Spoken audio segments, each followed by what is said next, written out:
비궁5에 너무 숨이 막힐 정도로 긴장감이 더했는데요. 6회 예고편을 보니 이번 회차는 정말 놓칠 수 없는 포인트들이 가득합니다. 특히 강철의 이무기 동생 비비의 등장과 중전을 둘러싼 미스터리가 급부상하고 있습니다. 지금부터 하나씩 꼼꼼하게 살펴보겠습니다. 그 술사가 누군지 알아내었느냐? 예고편 초반 데비가 심각한 표정으로 풍산에게 묻습니다. 그 술사가 누구인지 알아냈느냐? 이 장면은 풍산이 자신의 목숨을 지키기 위해 영인대군의 죽음이 임금 곁에 있던 술사 때문이라는 거짓을 퍼뜨리자 데비가 그 술사를 찾기 위해 필사적으로 움직이는 상황과 연결됩니다. 특히 데비는 중전 박씨의 임신 소식까지 듣게 되어 깊은 고민과 불안감에 휩싸이게 됩니다. 데비와 은밀히 대화를 나눈 후 데비전을 나오던 풍산은 갑자기 이상한 기운을 느끼자 일부러 넘어지는 척합니다. 그 순간 지나가던 여리가 풍산을 도와 일으켜 세웁니다. 풍산은 도움을 받고 돌아서며 여리에게 들리지 않도록 혼잣말로 날카롭게 중얼거립니다. 짧지만 강렬한 이 만남으로 두 사람 사이에 긴장감이 폭발합니다. 여리는 풍산을 기묘한 시선으로 응시하며 그의 정체와 의도에 의구심을 품기 시작합니다.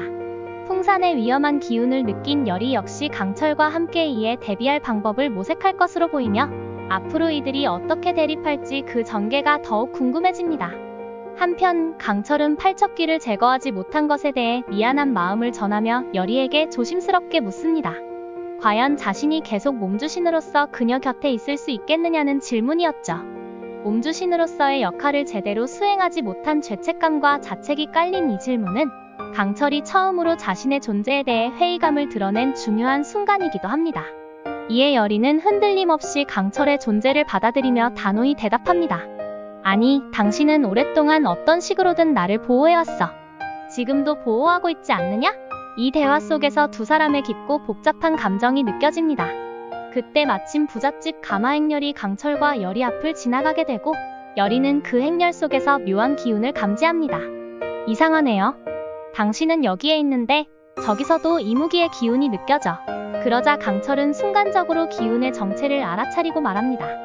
비비? 강철은 가마행렬을 뒤쫓아 달려가고 가마가 한 저택 안으로 들어간 직후 그 집 지붕 위에서 비비와 마주치게 됩니다. 여기서 잠깐.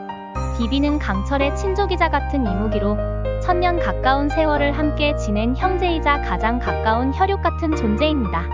이들 둘 모두 승천을 앞두고 인간에게 눈에 띄어 이무기로 추락했지만 인간을 대하는 태도는 극명하게 갈립니다. 강철이 인간을 지키려는 쪽에 가깝다면 비비는 인간에 대한 적개심과 불신이 훨씬 강하며 강철이 인간의 도움으로 승천하려는 방식조차 이해하지 못합니다. 비비는 자신만의 승천 방법을 선택했는데 그것은 바로 죄악과 탐욕으로 가득한 환갑 넘은 양반 100명의 혼을 잡아먹는 것입니다. 그렇게 해야 다시 승천할 수 있다는 믿음을 가지고 있으며 양반들을 표적으로 삼고 있는 매우 위험한 존재입니다. 지금 그 양반을 먹기 위해 그 집 위에서 기회를 엿보고 있었던 것이죠. 이무기다. 진짜 이무기가 또 있었어. 설마 강철이 형님? 그런데 뜻밖에도 나타난 강철을 보고 놀란 비비는 곧 지붕에서 조용히 내려와 그를 마주하며 말을 겁니다. 말도 안 돼, 강철? 여리 또한 강철 외에 또 다른 이무기 비비를 보고 깜짝 놀라며 당황한 표정을 짓습니다. 잠시 후 여리는 자리를 피해 집으로 돌아가고 그 뒤에 남은 강철과 비비는 오랜만에 단둘이 대화를 나누게 됩니다. 대화 도중 강철은 인간의 몸인 융갑의 육체에 들어온 이후 느끼기 시작한 이상한 증상들, 감정의 변화, 통제되지 않는 충동, 그리고 여리를 향한 낯선 감정들에 대해 털어놓습니다. 그 혼란을 솔직히 드러내며 비비에게 조언을 구하듯 말을 이어갑니다. 잡아먹고 싶은 것도 같고 비비는 어렵지 않다며 대수롭지 않게 조언을 건넵니다. 그 조언은 위험하기 그지없는 충동적 방법이었지만 비비는 인간에 대한 공감이 없기에 오히려 담담하게 말합니다. 다른 인간한테도 그런 느낌이 드는지 한번 살펴보란 말이다.